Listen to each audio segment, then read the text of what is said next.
So in the argument of, Martin Luther King and Malcolm X, you have people who do senseless violence, who come to this point of view, and people who say, oh, violence is not the answer because they're thinking about these people. Then you have people above them who say, oh, violence is the answer, and they have slightly productive violence. Then you have people above them who say, well, violence isn't the answer because they're thinking about these people and these people down here, and they're saying, that's only kind of helping, but it's not truly solving the problem, and a lot of people are getting hurt. But ultimately, violence is the answer. Surgical, tactical, strategic violence. Addressing this problem at its source.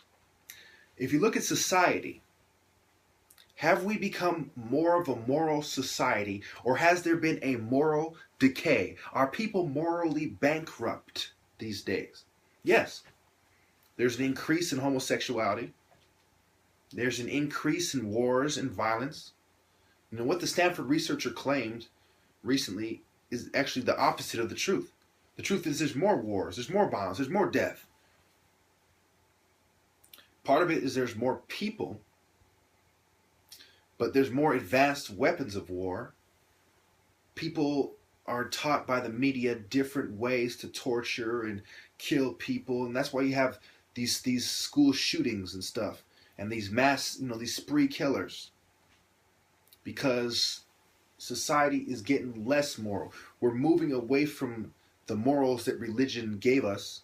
We're moving toward atheism, scientific theories, psychological theories, psychiatric theories,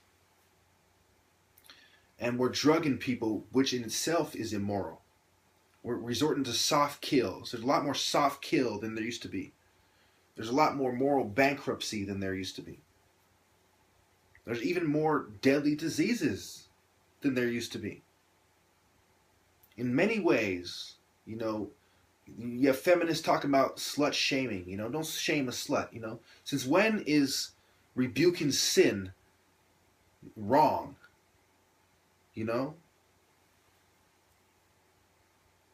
They'll say things like fat shaming. We're more obese. We have more problem with people being overweight than there used to be. We are becoming morally bankrupt. Religious people, they fast. Almost all major religions either promote fasting or require fasting during a certain time. Okay? Which logically helps keep people, their weight in check. We become a fat society that accepts sluts more, that accepts homosexuals more, that turns away from God more, that kills each other over petty things, mothers aborting their children and it's accepted. There's a long list of reasons why we are a morally bankrupt planet. So has peaceful change brought anything? Has preachers at church brought peaceful change, or have they changed with the times and have started preaching to accept homosexuality, to accept feminism?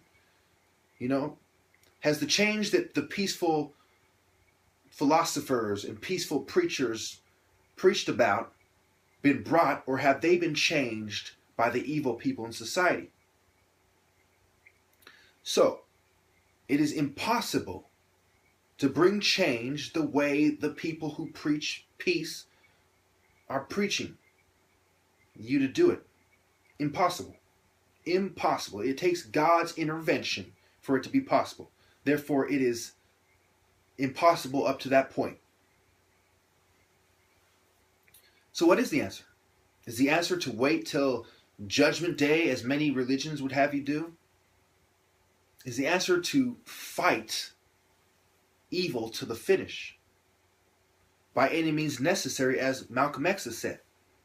I would argue, yes, it's by any means necessary, and what is necessary is tactical, strategic, effective violence, surgical violence, a surgical removal of the scum, of the source of the problem. This problem is supported by the status quo on the highest levels. If you remove the status quo, the problem would be extremely limited. They're saying we want a new world order. We want a new way of thinking. We want a new form of civilization. that includes feminist ideologies, that includes some racist ideologies, that includes homosexual ideologies. Think about the major political players and how they compromise all the time.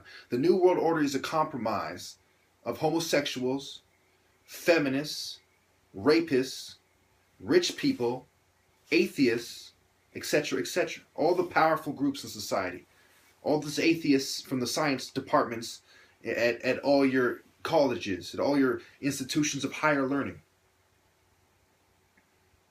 So, is there a positive change in the world or a negative, and why is there a negative change?